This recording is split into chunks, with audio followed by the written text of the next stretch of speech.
여러분의 삶의 자리에 충만하시기를 간절히 기원합니다. 저희가 이 사도신경 본문의 내용을 12주로 나누어서 진행하고 있습니다. 12번의 사도신경의 본문 내용 가운데 6번이 예수님에 관한 내용입니다. 6번이나, 다시 말하면 12번 가운데, 전체 가운데 이 절반을 차지한다고 하는 것은 무슨 의미를 가지고 있습니까? 그만큼 중요하다고 하는 이야기죠. 우리가 분명하게 고백해야 할 내용이 이 사도신경의 예수님에 관한 분량 속에 가득 담겨져 있다 하는 것을 이야기하고 있습니다. 그래서 사도신경은 예수님에 관해서 이야기할 때 하나님의 아들이심을 먼저 밝히는 것으로 시작하여 다시 오실 하나님의 아들이심을 밝히는 것으로 마무리하고 있습니다. 사도신경에 그러면 하나님의 모습만, 예수님의 하나님 되심의 모습만 표현하고 있는가? 그렇지 않습니다. 하나님이신 예수님께서 이 땅에 우리를 구원하시기 위해, 인간과 같이 되시기 위해 지극히 낮아지셨다 하는 것을 우리에게 소개하고 있습니다. 여러분, 그리스도의 낮아지심은 어떤 것이 있습니까? 예수님이 이 땅에 태어나시는 것이죠. 동정녀 마리아의 몸에서 말구유에 태어나시는 것입니다. 그리고 이 땅에 살면서 끊임없이 고난 속으로 들어가시는 것이죠. 그리고 마지막에는 버림을 당하시고 십자가에 매 달리셨습니다. 그리고는 마침내 죽으셨고, 그 죽음으로 끝난 것이 아니라 무덤 속에 장사되심으로 말미암아 인간이 가질 수 있는 가장 낮아지는 자리까지 완전히 낮아지셨다 하는 것을 보여주고 있습니다.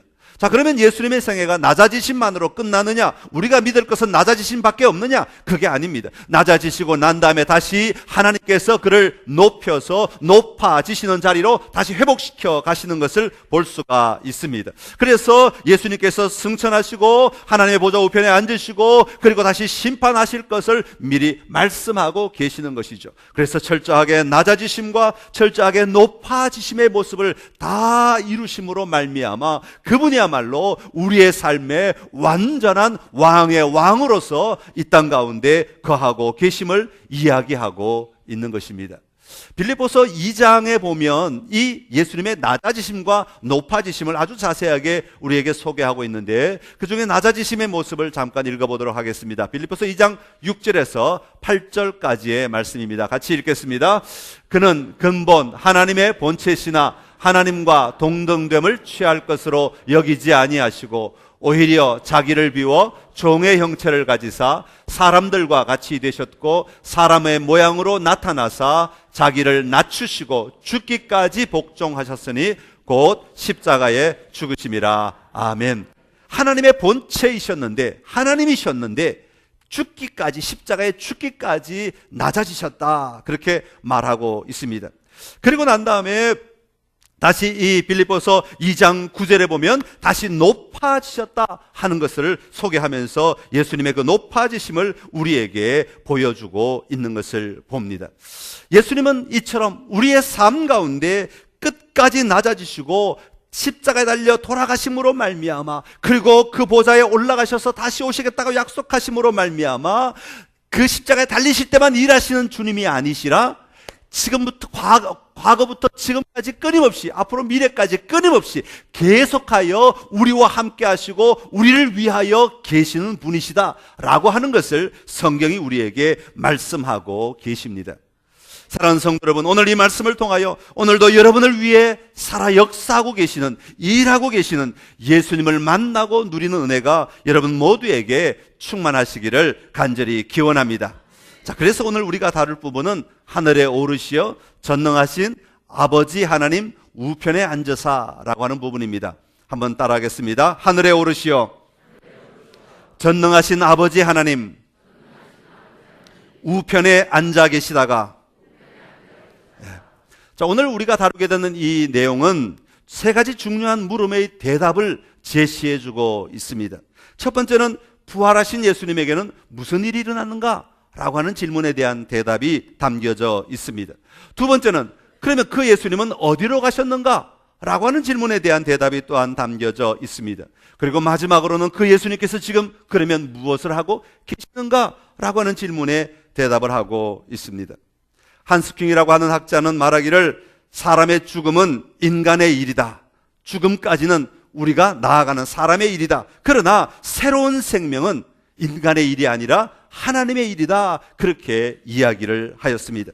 다시 말하면 죽음 이후에 일어나는 모든 일들은 하나님의 일이기 때문에 그것은 하나님의 일하심임을 믿고 받아들이는 것밖에 없다라고 하는 이야기죠. 그러기에 이 승천이라고 하늘에 오르신다고 하는 이것은 어떤 인간의 노력이나 어떤 행위로 이루어지는 일이 아니라 하나님의 일하심의 증거다, 하나님의 일하심의 모습이다 라고 이야기하는 것이죠. 마치 창조 사건과 같습니다. 마치 예수님이 동정녀의 몸을 빌어 태어나시는 것과 같습니다. 그러기에 이 부활과 승천은 하나님을 믿는 신앙에 있어서 우리가 참고로 알아야 하거나 추가적으로 알아야 하는 어떤 부수적인 정보로 끝나는 것이 아니라 철저하게 하나님이 지금도 계속하여 일하고 계시는 하나님의 일하심입니다 라고 하는 것을 믿는 신앙임을 이야기하는 것이죠.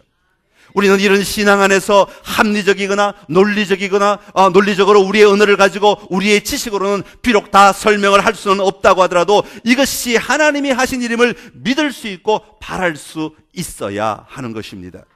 우리 인간은 죽음 앞에는 무기력한 존재이죠. 그러나 우리 하나님은 그 죽음을 이기시는 분이십니다. 우리 인간은 우리의 능력 안에서, 우리의 지식 안에서만 살아가는 한계 안에 갇혀 있는 사람이 바로 우리들입니다. 그러나 우리 하나님은 우리의 능력이나 우리의 지식 안에 갇혀 계시는 하나님이 아니라 우리의 능력을 뛰어넘으시는 하나님이고 우리의 지식을 뛰어넘으시는 하나님이신 줄로 믿습니다. 그러게 우리가 할 일은 우리의 경험과 비교하여 이것이 가능한가 불가능한가 이것을 따지고 판단하고 분석하는 일이 아니라 하나님이 하신 그 일을 믿음으로 받아들이는 것입니다. 왜냐하면 하나님은 아무것도 없는 것에서 이 세상 만물을 만드셨듯이 죽음에서 새로운 생명으로 이끌어 내시는 분이시기 때문입니다. 그러기에 우리는 믿음으로 그 생명 안에 들어가 누리는 삶을 살아야 합니다. 오늘 선창의 모든 가족들이 그 믿음 안으로 들어가 믿고 누리는 은혜가 넘쳐나게 되시기를 간절히 기원합니다. 자, 그러면 오늘 읽은 본문에 따르면 예수님의 승천, 하늘에 올라가심을 아주 간단하게 굉장히 짧게 설명하고 있죠. 누가복음 24장 앞부분에 51절에 보면 하늘로 올려지시니 그렇게 표현하고 있습니다. 사도행전 1장으로 넘어가면 올려져 가시니 그렇게 말하고 있습니다. 여러분, 여기서 하늘에 올랐다 라고 하는 말은 어떤 의미를 가지고 있겠습니까? 여러분, 하늘에 올랐다라고 하는 이 하늘이라고 하는 공간이 실제로 우리 눈에 보이는 하늘의 공간을 이야기하는 것이 아니라고 하는 것을 우리가 먼저 이해해야 합니다. 원문에 보면 하늘을 향하여 그런 뜻을 가지고 있습니다. 방향, 하늘로, 하늘을 향하여 그런 하늘을 향하여 올라가셨다, 하늘을 향하여 움직이셨다라고 하는 방향을 이야기하고 있습니다.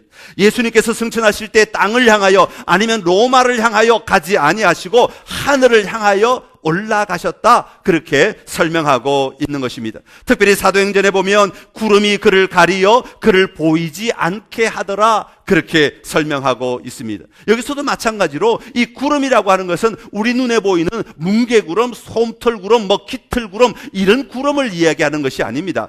여러분, 만약에 예수님께서 우리 눈에 보이는 구름, 이 구름에 제한된다면 얼마나 우리 예수님을 찾기가 참 힘들겠습니까?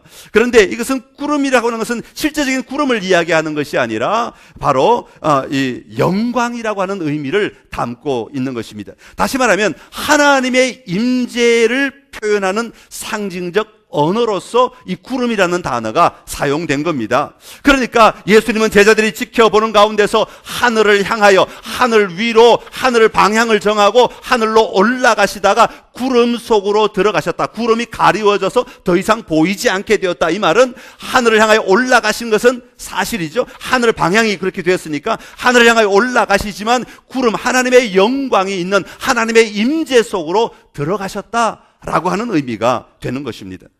성경에는 이런 이야기들이 굉장히 많이 나옵니다. 누가복음 9장에 보면 예수님께서 변화산의 경험을 이야기하시는 장면이 나옵니다. 야고보와 요한, 베드로를 데리고 기도하러 한 산에 올라가십니다. 그런데 그 산에서 예수님께서 하나님의 영광 안에 들어가시게 되죠. 그러니까 어떤 일이 일어났습니까? 그 입은 옷이 얼마나 하얗게 되었는지 빛이 너무 나는 겁니다. 광채가 납니다. 그 성경에 뭐라고 써있는가 하니까 누가복음 9장 31절에 보니까 영광 중에 나타나서 장차 예수께서 예루살렘에서 별세하실 것을 말하였다. 엘리야와 모세가 나타나서 그걸 얘기했다. 그렇게 설명합니다. 그러니까 그 상황이 영광 중에 있었다라고 하는 것을 이야기합니다.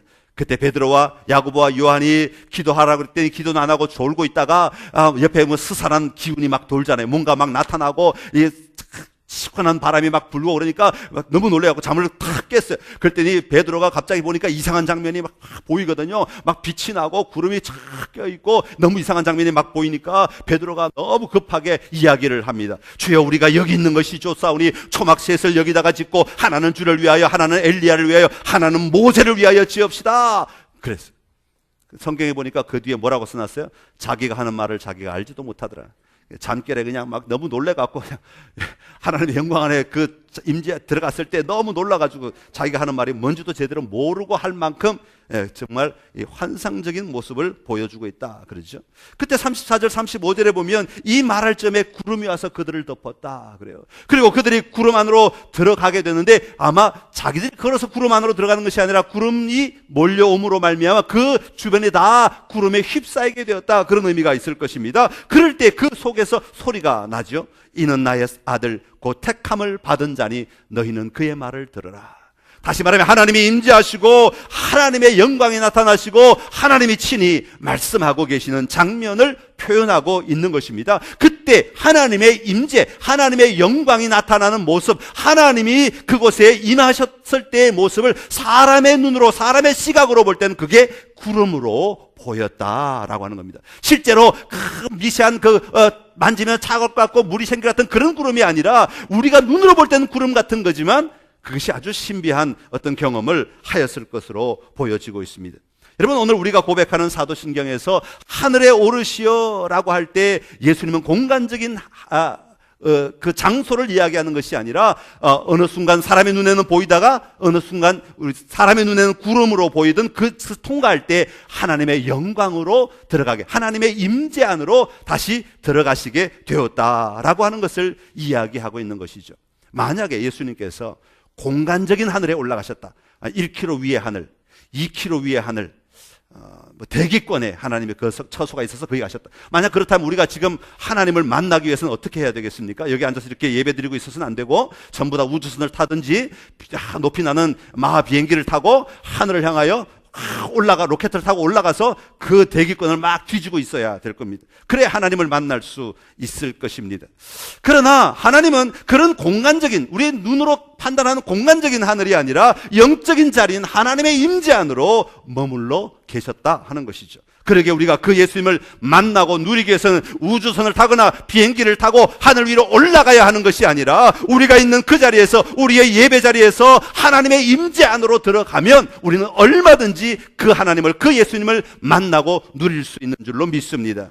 그러기에 우리는 우리의 삶의 자리에서 그 하나님의 영광을 보는 삶을 언제나 구해야 하고, 그 영광의 자리에, 다시 말하면 우리 하나님의 임재의 자리에 언제나 머물러 서 있기 위해 우리의 삶 속에 영적인 눈을 뜨고 하나님을 찾고 찾는 삶을 살아야 하는 것이죠.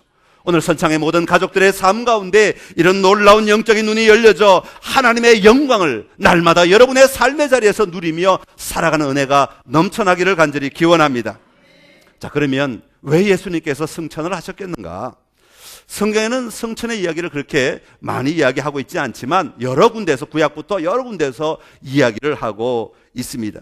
아마 예수님의 가장 중요한 삶의 포인트는 부활이기 때문에 부활을 더 많이 사복음서에서 이야기하고 있는 것 같습니다. 그래서 예수님의 부활로 말미암아 놀라운 삶의 자리가 우리에게 열려지게 되고, 그리고 예수님은 승천하심으로 말미암아 완성하였다, 그렇게 저희가 보고 있습니다. 이처럼 예수님이 승천하신 것은 예수님 자신이 놀라운 일을 하고 난 다 끝냈다, 다 이루었다 그랬으니까 다 끝냈다, 이제 난 쉬러 간다, 그리고 예수님 집으로 혼자 들어가신 그 모습을 이야기하는 것이 아니라 예수님이 승천하시는 그 모습, 하늘에 오르시는 그것까지도 우리를 위하여 일하고 계심을 보여주고 있는 것이죠. 그것이 요한복음 14장 2절에서 3절에 이렇게 설명하고 있습니다. 우리 요한복음 14장 2절에서 3절 같이 읽겠습니다. 내 아버지 집에 거할 곳이 많도다.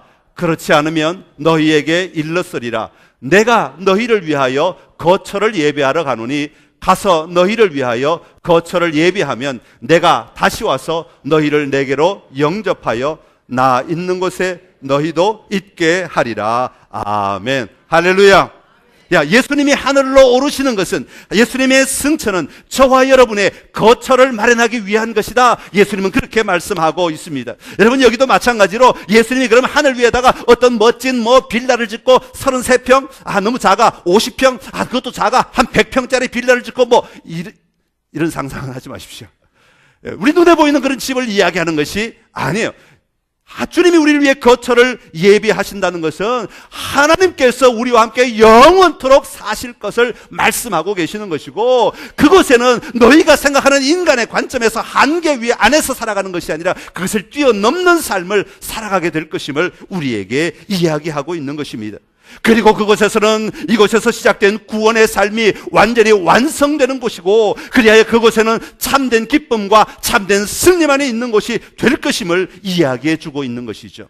그래서 너희가 내 집에 돌아와라. 탕자가 자기 집에 돌아갔을 때 그 집의 모든 것을 누릴 수 있었던 것처럼, 우리가 그때가 되면 하나님의 집에서 모든 것을 누릴 수 있도록 내가 그 모든 것을 너희를 위하여 예비하러 간다 라고 말씀하신 것이 바로 승천의 의미 가운데 하나인 것이죠.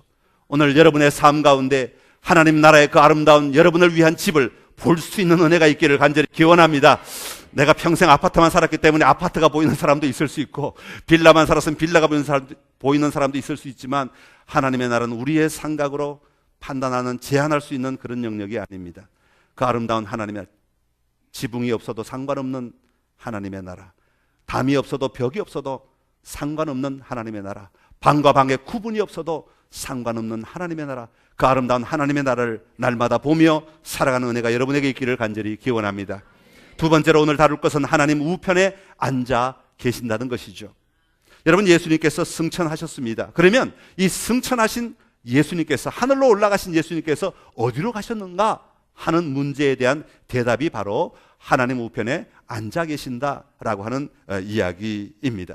여러분, 예수님이 죽으시고 부활하시고 승천하심으로 모든 사명이 끝난 것이 아니라 예수님의 사명은 지금도 여전히 계속되고 있다라고 하는 것을 구체적으로 보여주는 이야기가 아버지 하나님 우편에 앉아 계시다가 라고 하는 말입니다.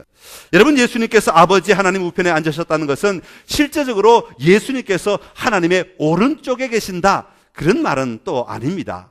우리가 자꾸 이런 단어들을, 하나님 나라의 단어들을 우리가 우리의 모습으로 자꾸 보면 안 되는데, 하나님은 얼굴, 팔다리 우리와 똑같이 생기지 않으셨기 때문에 어쩌면 하나님에게는 오른쪽이 어딘지 우리가 직접 하나님 앞에 가면 분간을 잘 하지 못할 수도 있어요. 하나님이 오른쪽이 어디고 왼쪽이 어딘지 잘 모를 수도 있어요. 우리가 흔히 이야기할 때 저 사람은 나의 오른팔이다 그러면 그 사람이 내 팔을 잘라가지고 가가지고 사람으로 바뀌었다가 내가 오른팔이 필요하면 탁 붙어가지고 글을 쓰고 물고 잡고 그러지 않잖아요. 상징적인 언어죠.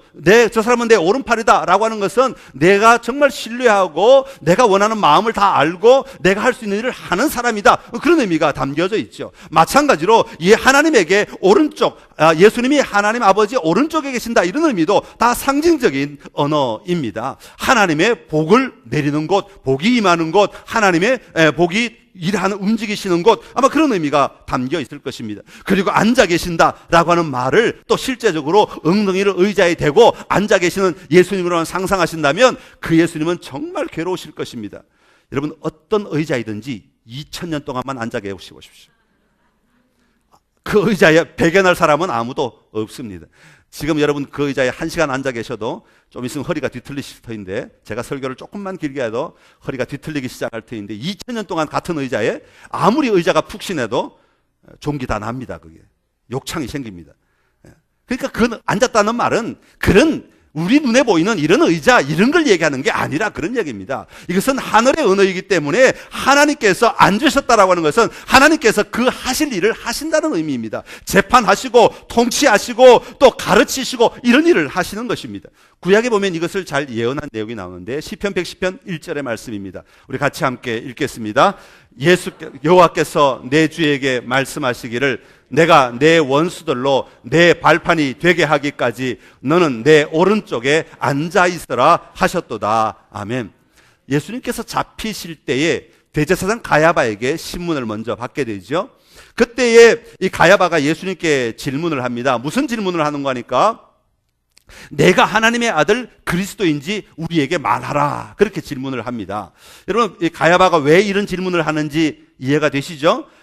대제사장은 예수님을 잡아 넣으려면 무슨 죄목만 잡아 넣을 수 있느냐 하면 신성 모독죄만 잡아 넣을 수 있어요. 정치적이거나 경제적인 이유로는 잡아 넣을 수가 없어요. 그래서 이 대제사장 가야바가 하는 질문이 뭐냐 하면 내가 하나님의 아들 그리스도인지 우리에게 말하라. 하나님과 관련된 질문을 함으로 말미암아 죄 있도록 만들기 위해서 이 질문을 하죠. 그때 예수님께서 마태복음 26장 24절에 이렇게 26장 64절에 이렇게 대답하십니다. 같이 읽겠습니다. 예수께서 이르시되 내가 말하였느니라. 그러나 내가 너희에게 이르노니 이후에 인자가 권능의 우편에 앉아 있는 것과 하늘 구름을 타고 오는 것을 너희가 보리라 하시니. 아멘.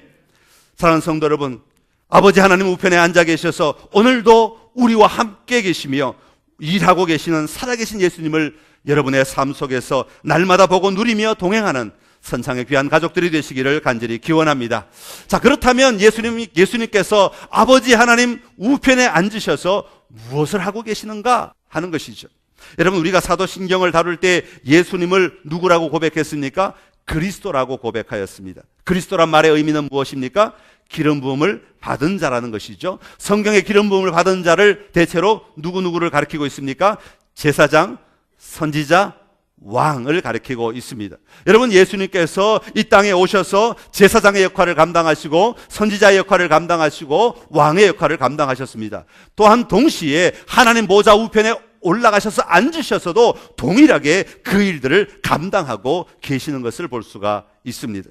먼저 예수님은 하나님 보좌 우편에 앉으셔서 제사장의 역할을 감당하십니다. 그때 그러나 예수님은 이제 단순한 한 제사장이 아니라 대제사장으로서 우리를 위해 일하고 계시는 분이시죠. 여러분, 대제사장의 가장 중요한 일은 그 백성들의 대신 하나님께 기도하는 것이죠. 중보하는 것입니다.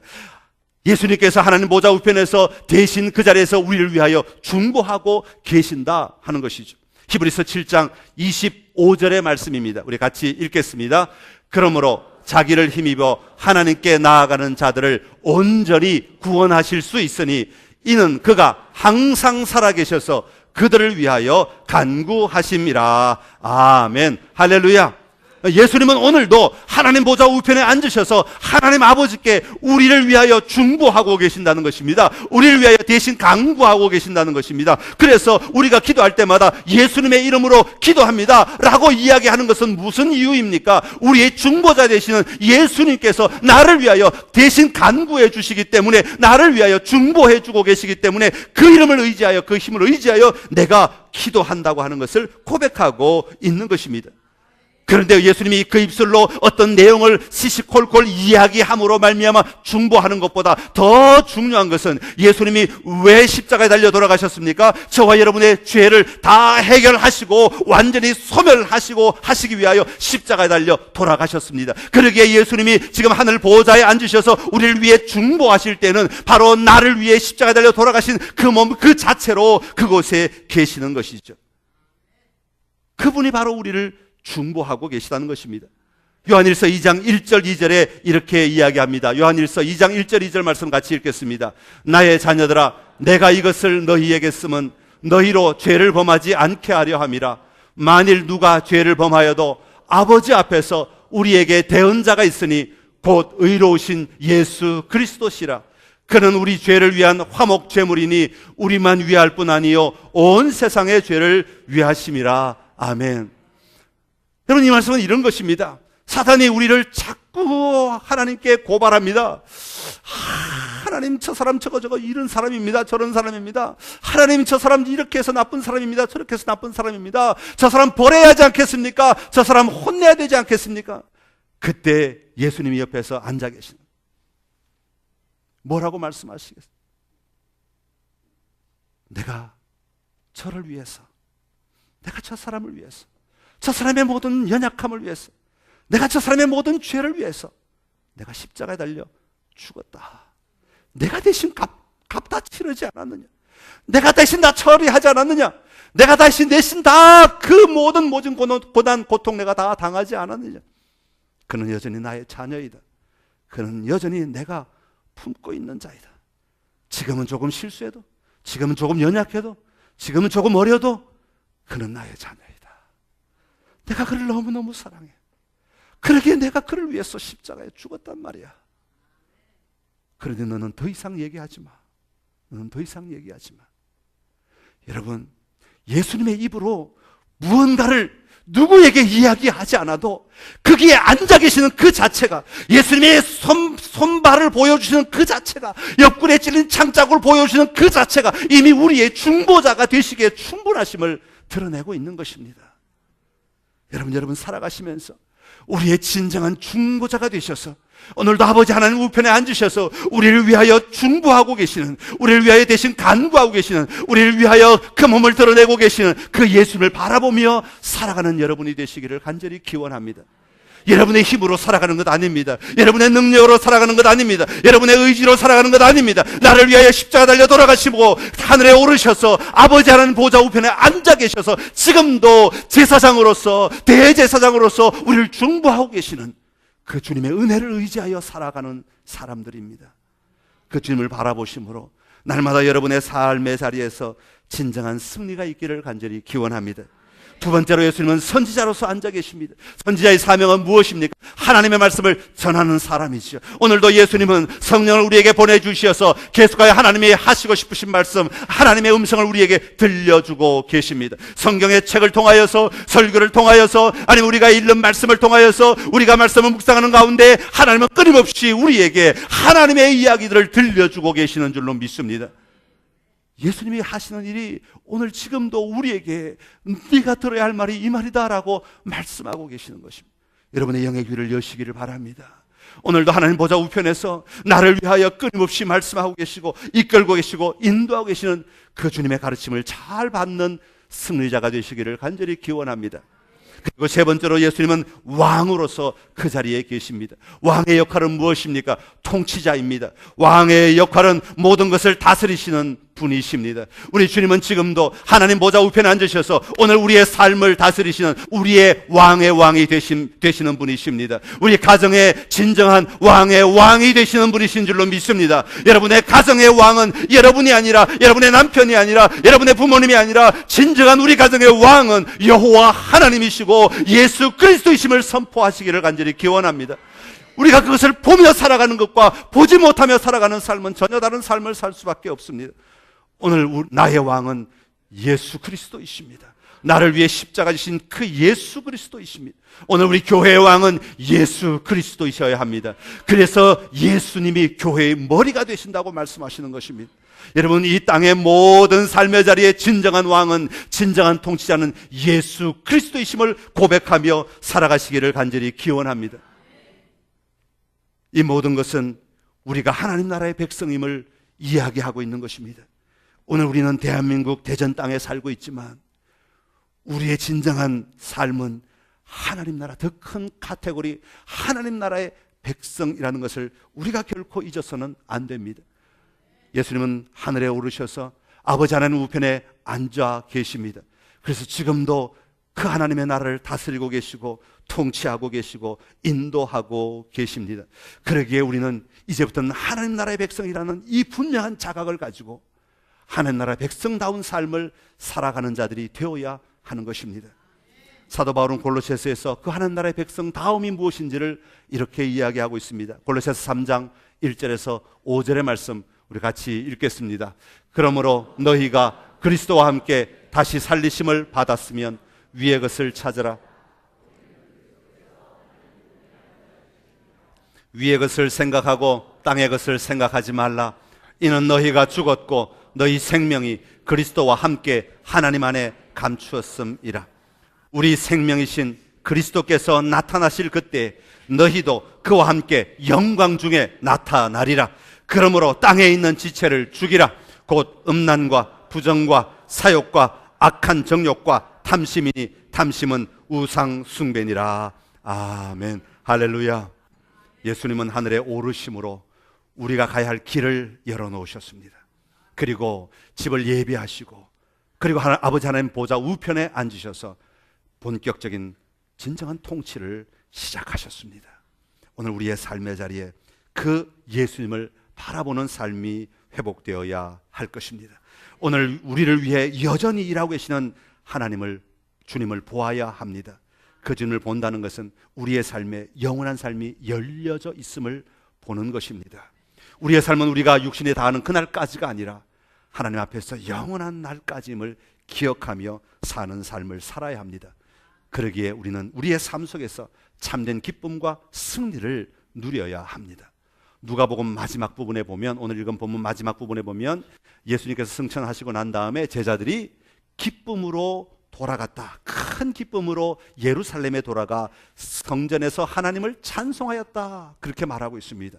그렇습니다. 우리가 해야 할 일은 바로 그것입니다. 기쁨으로 우리의 삶의 현장에 돌아가 늘 하나님을 찬송하며 하나님을 기뻐하며 하나님을 즐거워하며 살아가야 하는 것입니다. 왜냐하면 우리는 하나님 나라 백성이기 때문에 그렇습니다. 나를 다스리시는 그 주님께서 오늘도 우리와 함께 하시고 우리 가운데 일하시기 때문에 우리는 기뻐하며 즐거워하며 살아야 하는 것이죠. 여러분의 삶의 자리에 그 예수님 바라보시는 은혜가 있기를 간절히 기원합니다. 여러분에게 보여지는 은혜가 있기를 간절히 기원합니다. 구주를 생각만 해도 이렇게 좋거든. 주 얼굴 배울 때야 얼마나 좋으랴. 구주를 생각만 해도, 구주를 생각만 해도 이렇게 좋거든.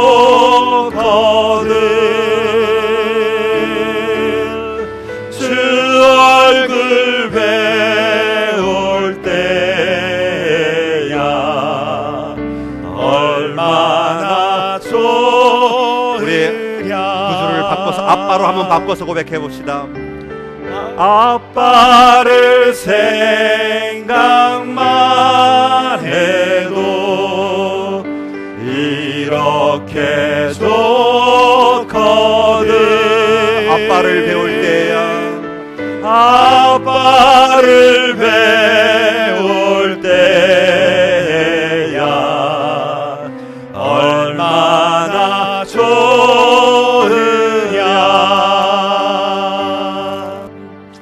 이 시간 좀 여러분의 입술로 고백하기를 원합니다.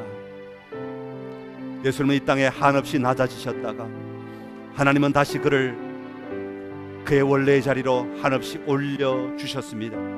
하늘로 올리셔서 아버지 하나님 우편에 앉아있게 하셨습니다. 하늘로 올라가셔서 하나님의 영광을 하나님 임재 안에 거하시며 오늘도 우리와 함께 하시고 우리 가운데 왕으로서, 선지자로서, 제사장으로서 일하고 계십니다. 오 주님, 내 삶의 자리에 더 놀랍게 일하여 주십시오. 내 삶의 자리에 더 아름답게 일하여 주십시오. 주님, 내가 그 주님을 더 깊이 누리기를 원합니다. 내가 그 주님과 늘 동행하기를 원합니다. 그 주님의 그 놀라운 사랑 앞에 내가 언제나 사로잡혀 있기를 원합니다. 주님, 이 시간 나를 사용하여 주옵소서. 여러분의 입술로 좀 우리 주님을 고백하기를 원합니다. 같이 기도하겠습니다. 하나님 아버지, 감사합니다. 아버지, 나를 위하여 십자가 달려 돌아가실 뿐 아니라 부활하셔서 무덤에 가셨다 부활하셔서 아버지 하늘나라를 오르셔서 우리에게 아름다운 거처를 예비하시고 길을 열어주시니 감사합니다. 우리의 구원의 완성을 위하여 놀라운 하나님의 나라를 열어주시고 아버지 하나님 보좌 우편에 앉으셔서 오늘도 나를 위해 중보하여 주심을 감사합니다. 나는 여전히 연약하고 나는 여전히 부족하고 나는 여전히 넘어질 수밖에 없는 자이지만 아버지 보좌 옆에서 아버지 나를 위해 여전히 중보하고 계시고 나를 위해 수고하고 계시고 애쓰고 계시는 그 주님을 바라보며 살아가게 하여 주시옵소서. 그 주님의 놀라운 사랑 앞에 엎드리게 하시고 그 주님의 놀라운 통치 앞에 엎드리게 하시고 그 주님의 놀라운 위엄함에 엎드리며 살아가는 저희들의 삶이 되게 하여 주시옵소서. 하나님 아버지 은혜를 감사합니다. 나를 위하여 십자가에 달려 돌아가실 뿐 아니라 부활하셔서 하늘에 오르셔서 우리를 위하여 거처를 예비하시고 우리 하여금 영원한 구원의 기쁨을 누릴 수 있도록 은혜를 베풀어 주시니 감사합니다. 우리에게 소망을 주시고 우리 하여금 볼 것을 보게 하시고 누릴 것을 누리게 하시니 감사합니다. 중보자로서 우리에게 말씀하시는 자로서 우리에게 왕으로서 오늘도 우리와 함께 하시며 우리 가운데 일하여 주셔서 감사합니다. 그 주님을 내가 날마다 보게 하여 주옵시고 날마다 붙들게 하여 주옵시고 날마다 누리는 삶을 살아가게 하여 주시옵소서. 그리하여 내가 오늘 이 어려운 환경 가운데 연약한 몸 가운데 우리의 두려운 삶의 자리 가운데 세상의 유혹에 넘어지지 아니하고 하나님 나라의 백성으로 담대하게 승리하게 하여 주옵시고 육체를 이길 힘을 더하여 주옵시고 하나님의 나라를 바라볼 능력을 더하여 주시옵시고 하나님을 붙들고 살아가는 의지가 있게 하여 주시옵소서. 예수님의 이름으로 기도드리옵나이다. 아멘.